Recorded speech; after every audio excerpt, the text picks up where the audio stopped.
ചോറിൻ്റെ കൂടെയും ചപ്പാത്തിയുടെ കൂടെയൊക്കെ കഴിക്കാൻ പറ്റിയ നല്ല കിടിലൻ ഒരു റെസിപ്പി തയ്യാറാക്കിയാലോ.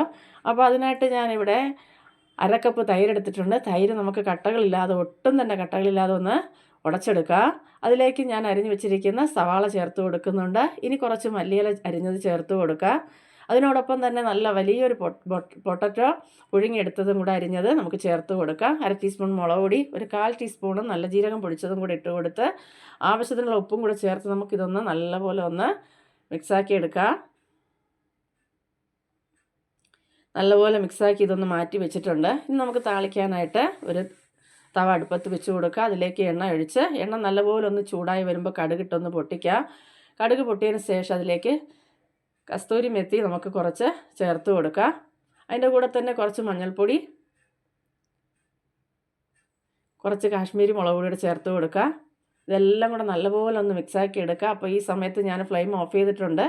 ഇനി നമുക്ക് ഈ താളിപ്പ് നമ്മൾ നേരത്തെ തയ്യാറാക്കി വെച്ചിരുന്ന തൈരിലേക്ക് ചേർത്ത് കൊടുക്കുക. എന്നിട്ട് എല്ലാം കൂടെ ഒന്ന് മിക്സാക്കി കൊടുക്കുക. നല്ല കിടിലൻ റെസിപ്പി ആട്ടോ. അപ്പോൾ എല്ലാവരും ഒന്ന് ഉണ്ടാക്കി നോക്കുക. നിങ്ങൾക്ക് എല്ലാവർക്കും ഇഷ്ടപ്പെടും.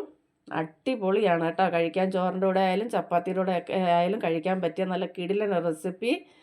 ഒന്ന് തയ്യാറാക്കി നോക്കണേ. ഇഷ്ടപ്പെട്ടാൽ ലൈക്ക് തരാൻ മറക്കരുതേ.